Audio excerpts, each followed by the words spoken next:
J'investis dans les cryptos pour être riche dans le futur. Paire de couilles dans le futal, ainsi soit-il. Mon bitcoin est mon couteau. Bienvenue dans la deuxième partie de l'émission Twitch sur les actus crypto en général. On va se poser la question de la alt season, on se la pose souvent et je vous ai posé cette question, est-ce que vous espérez toujours une alt season? Donc on va voir un petit peu ce que vous pensez, on va parler de l'alt season, on va aussi parler du lancement de l'ETF Ethereum qui pourrait advenir début juillet et on va se demander si ce lancement de l'ETF Ethereum, est-ce que c'est déjà pricé par le marché? On va aussi parler de la capitulation des mineurs de Bitcoin, c'est ce qu'on est en train de vivre en ce moment en fait, et c'est probablement pour ça qu'on range depuis un bon moment. Et on va aussi regarder un petit peu d'analyse technique à droite à gauche sur le BTC et les altcoins et on va voir qu'en fait, malgré l'humeur générale qui est pas ouf en ce moment, malgré que les wallets puissent faire la gueule, en fait, en prenant du recul, ça va plutôt bien, ça va plutôt très bien. Donc voici pour le programme. Je démarre avec cette question que je vous ai posée sur X. Est-ce que vous espérez toujours une alt season? Bon bah, il y a divers commentaires, variés et tout ça. Il y en a qui pensent que c'est mort. Bon, il y en a qui disent ça avec ironie, je pense aussi. Il y en a qui pensent vraiment que c'est mort, qu'il n'y aura pas d'alt season. La théorie derrière ça, c'est qu'il y a tellement de tokens, de projets à droite, à gauche, que la valeur elle est diluée sur tellement de projets que finalement, peut-être qu'il n'y aura pas d'alt season.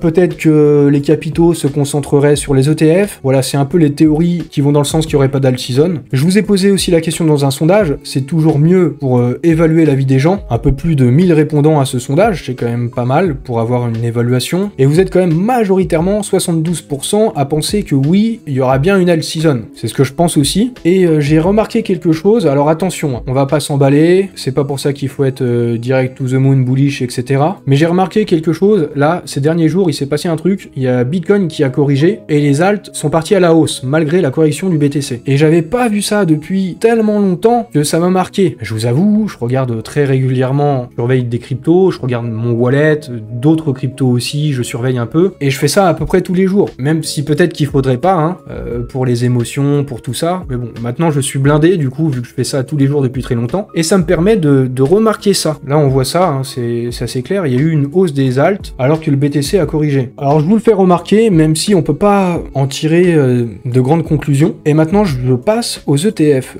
à l'ETF Ethereum, plus précisément, VanEck a déposé auprès de la SEC un formulaire 8A pour son ETF Ethereum Spot. Ça, c'est le processus habituel, c'est comme ça que ça se passe quand l'ETF va être lancé. Et avec l'ETF Bitcoin Spot de VanEck, c'est 7 jours après le dépôt de ce formulaire 8A que le lancement officiel a eu lieu. Du coup, si ça se passe comme ça pourrait être très très proche là. C'est imminent, c'est début juillet. Et il y a eu un commentaire de Gary Gensler, président de la SEC. Il a déclaré que le processus d'approbation de l'ETF Ethereum Spot se déroulait normalement, sans problème, que c'était fluide, que tout allait bien. Il n'y a pas de pépin. S'il n'y a pas de pépin, en toute logique, ça devrait être donc le processus habituel, et dans ces cas-là, bah, on est vraiment, du coup, vraiment proche du lancement de l'ETF Ethereum. Et ça m'amène à la question, à votre avis, est-ce que le lancement de cet ETF Ethereum Spot, est-ce que ça a déjà été pricé par le marché, oui ou non? Est-ce que ça va être une buy the rumor, sell the news, et du coup, on aura une chute, ou alors non, ça n'a pas été pricé, et dans ces cas-là, peut-être que ça va être pricé au lancement de l'ETF, et l'ETH pourrait partir à la hausse. Alors, je vous expose un petit peu mon point de vue, et je pense plus du côté que ça n'a pas été pricé. Parce qu'en fait, ça a été assez confus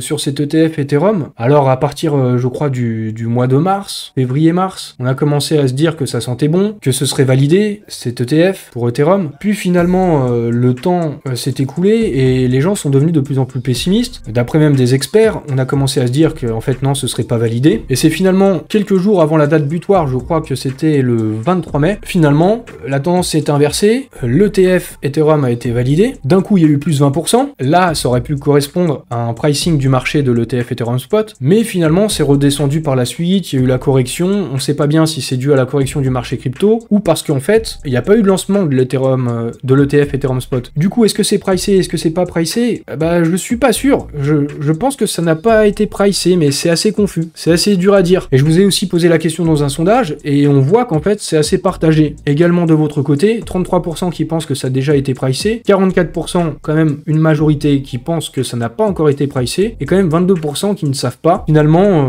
vous, dans votre ensemble, c'est un peu à l'image aussi de mes réflexions. C'est assez dur d'avoir un avis tranché sur la question, mais globalement, on pense que ça n'a pas été pricé encore. Et ça, ce serait plutôt de bon augure pour la suite, pour l'ETH, pour Ethereum, mais aussi pour les altcoins. Et là, si on regarde la paire ETH-BTC, depuis 1 an et demi, il y a une trendline, il y a une forme de résistance sur laquelle on a buté systématiquement, on a été rejeté. C'était vers le mois de mars, et une tentative de la briser, cette trendline, sauf que c'est retombé assez vite. Et là, actuellement, sur le cercle jaune, eh bien, on a passé cette trendline, on est en train de la backtester. Si on retombe pas en dessous, il devrait se passer la même chose que là au-dessus sur ce graphique. Une fois qu'on dépasse cette résistance, on la reteste, et derrière, ça part à la hausse. Et tout ça, ça pourrait bien s'aligner, les planètes, etc. Il y a tellement de planètes qui commencent à s'aligner, je sais pas si vous avez remarqué, mais ça pourrait être très cohérent avec le lancement de l'ETF Ethereum Spot. Maintenant, je vais aborder un autre sujet, et on va essayer d'expliquer aussi la période actuelle, là, qu'on est aussi en train de traverser. Les humeurs, les craintes, le pessimisme, la capitulation, et notamment avec des craintes du côté de MTGOX. Alors vous savez,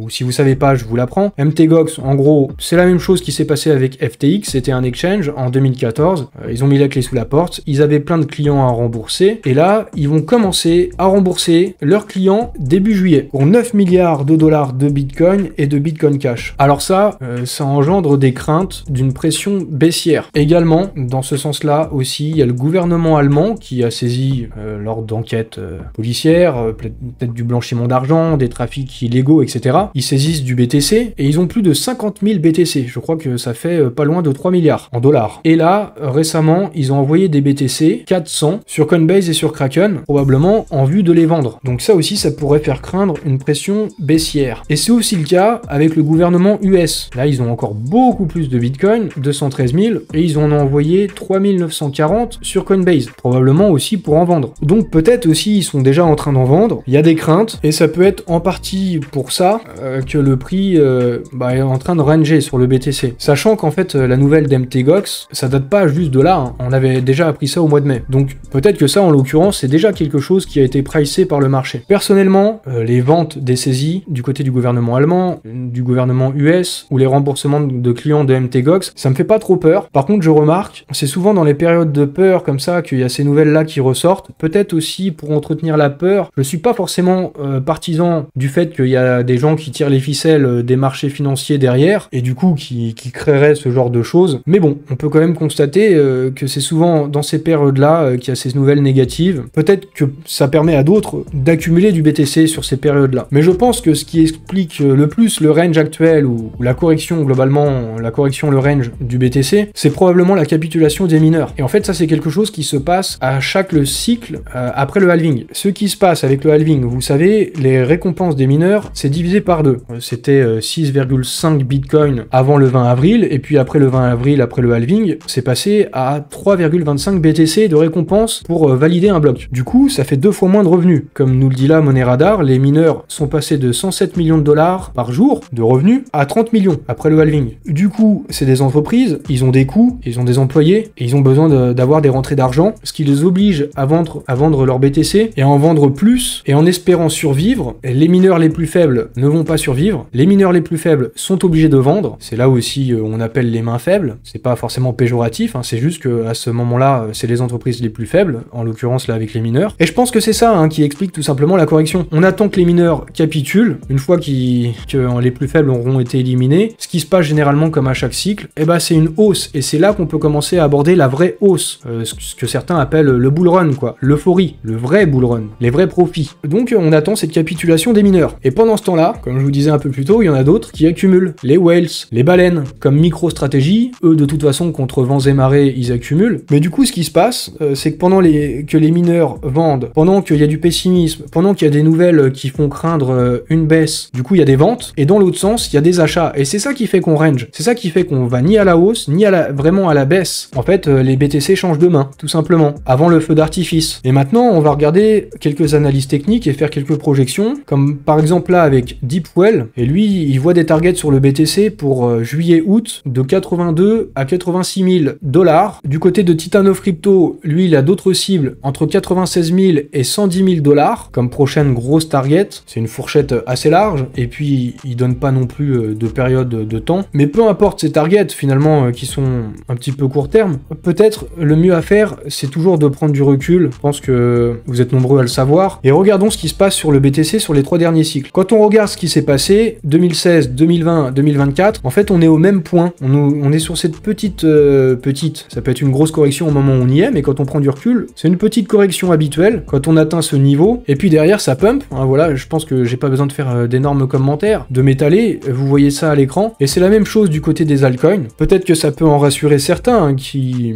ont peut-être le moral assez bas en ce moment. Je vous montre pas ça pour vous rassurer, je vous montre ça juste parce que c'est ce qu'on peut constater. Sur les altcoins aussi, période d'accumulation, on backtest, on reteste cette zone-là, et puis derrière ça décolle. Ça s'est passé comme ça en 2016, comme ça en 2020, comme ça en 2024, on espère aussi. On est sur la zone orange. Finalement, ce qui se passe, c'est la même chose qu'habituellement. Hein. Du coup, il n'y a pas à s'inquiéter outre mesure. Finalement, on traverse des cycles de plus ou moins 4 ans. Faut s'en rappeler, on est plutôt bien positionné. On en est là. Voilà, c'est la courbe rose, rouge, je sais pas trop. En 2016, bon, c'est assez dur de s'en rendre compte parce que le graphe, la courbe est assez étirée. Mais en 2016, plus ou moins à partir du moment où on est là en ce moment, c'est là où il y a eu une envolée véritable du BTC. C'est pareil en 2020, c'est plus ou moins là, à partir de là, on a connu une vraie et forte hausse. Donc finalement, là, c'est une question de temps, hein. Peut-être de semaines, peut-être de mois, avant qu'enfin on fasse de vrais gros profits. Bon, peut-être que ce sera pas du tout le cas, hein. Peut-être qu'il pourrait y avoir aussi un signe noir,